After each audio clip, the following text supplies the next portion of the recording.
Hello and welcome, drivers, to the next module in the NHTSA School Bus Driver in-Service Safety Series. Once again, I am MJ Severance, and I will be walking you through this particular module, as I have been with all the other modules. This one is quite a bulky one, as a matter of fact. So let's just get into it. This one is driving under adverse weather conditions. And obviously this is very important. Just a few things I should note before we get into this. One thing that needs to be clear from the start, your first preference is always to avoid an adverse weather condition or situation.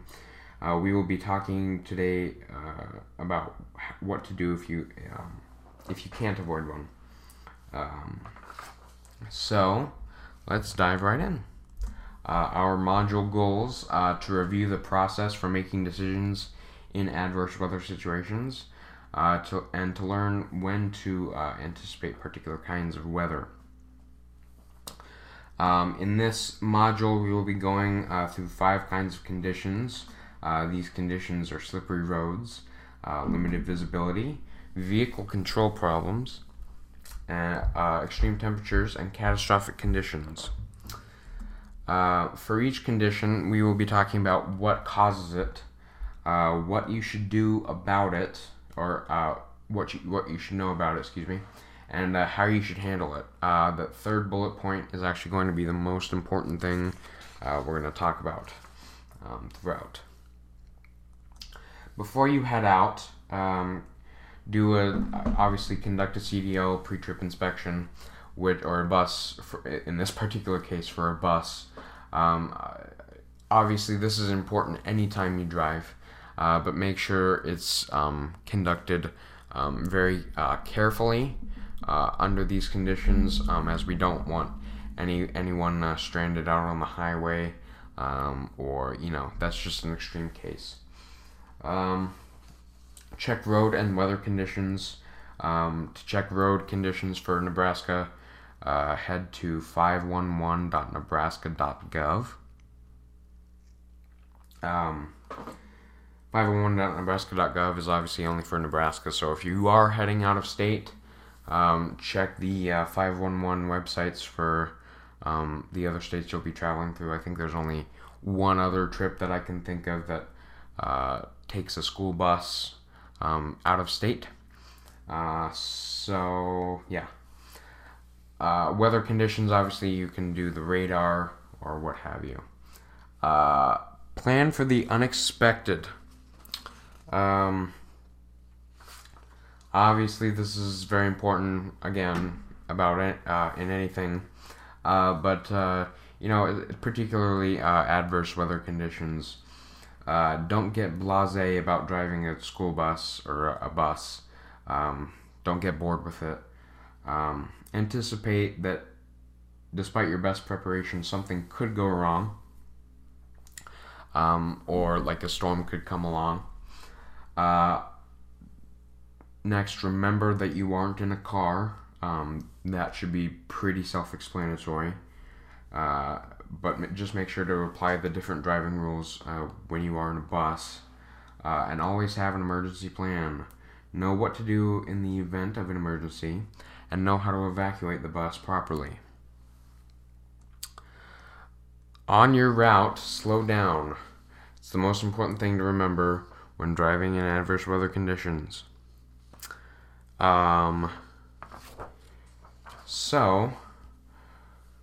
Yes, now we're going to go into good things to know. What equipment do I have that might help, and how do I use it?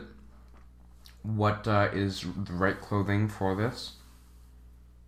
What is the correct way to slow down? And how do I listen to the weather report to get the most information from it? Equipment. Now, as you can see, in particular, these 3 bullet points we are not equipped with. So strobe lights should be pretty self-explanatory on the bus, or should be there.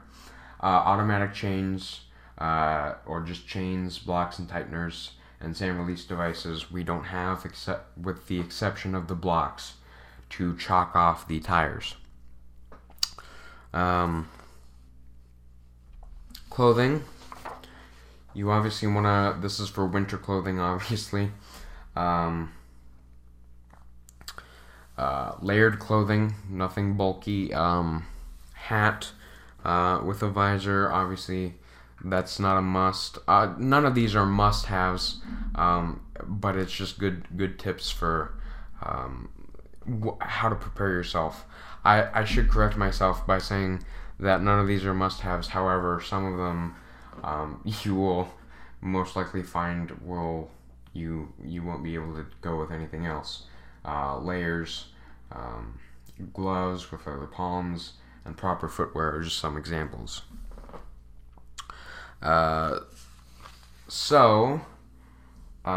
Gloves with leather or suede palms. This helps you get a good grip on the steering wheels, and every other component. And also, if you can, find the ones with like the where the glove tip kind of pulls back, if you can. Insulated socks obviously prevent feet from feeling numb in cold winters, cold days. And the proper footwear, like avoid heavy boots. You will not be able to step from the accelerator to the brake pedal as fast as you would if you were in tennis shoes. The right clothes to wear in times other than winter. Obviously, whenever there's a possibility for temperature change, bring a coat, bring something that will keep you warm in that type of situation if it were to get colder. Always wear non-slip soled shoes. Flip-flops, Crocs, and Birkenstocks are always dangerous and never a good idea for when you're driving anything. And the hat with the visor is useful in many situations with bright sun.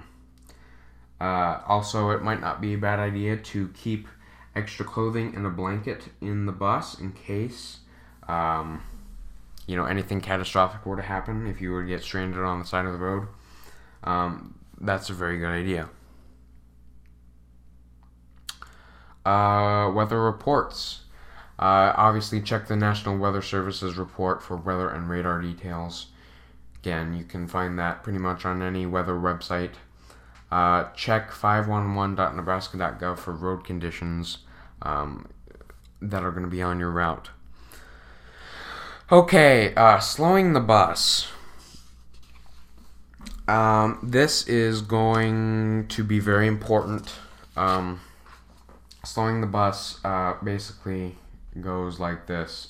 First, determine whether you have ABS or non-ABS brakes. The two are very different from each other. They're both friction systems, but that's about where the similarities stop. Braking with a non-ABS system, you should pump the brakes because if you apply pressure the whole time, you will not be able to control the bus via steering. ABS brake systems use wheel speed sensors to identify when the wheel is locking. So therefore, when it does lock, it'll catch the ground just for a moment, allowing you to steer and press the brake firmly. So yes.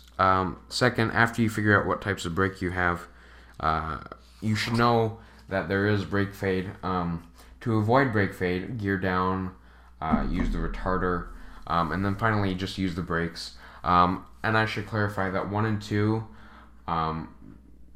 you don't use all the time. This isn't for like stop and go city traffic. The number 3, which is use the brakes, will work in any situation. The only situations where you might want to apply 1 and 2 would be like mountainous driving, hilly driving. That's pretty much it. So when do you think is the greatest brake fade when do you think brake fade is the greatest problem? The answer would be in mountain driving. Obviously, here in Nebraska, we don't have mountains. We have some hills, but not many mountains, or no mountains to speak of. So just remember that if you're driving down, a mountain or a hill, remember to gear down and use the retarder. If you have a retarder, you should be able to gear down without any problem. Yeah. So this is gonna be kind of a sorry, excuse me. This is gonna be kind of a stupid question to ask. What foot should you use to brake with? Obviously, it is the right foot. Obviously, we've had we've had no situations where anybody has done that, but just make sure that you're always using the same foot for the accelerator as you are for the brake pedal, which should be your right foot. Okay, now we're moving on to slippery roads. So, road conditions. This is just some general guidelines. Asphalt is more slippery than concrete when it rains or lightly snows, because it contains petroleum. Ice forms more slowly on gravel roads than on asphalt or concrete. However, gravel and dirt roads can change to mud after rain or snow melt. Obviously, that's not a problem with asphalt or concrete. And if it has been raining, mud from a construction site is very likely to be tracked onto the roads adjacent to it. In addition to the road surface, you need to watch out for the road contours, such as a high crown or crest, the banking on the road, curves in the road, soft shoulders or road edges, or potholes, which obviously potholes are quite common within Lincoln. Okay, next we'll be going over grade.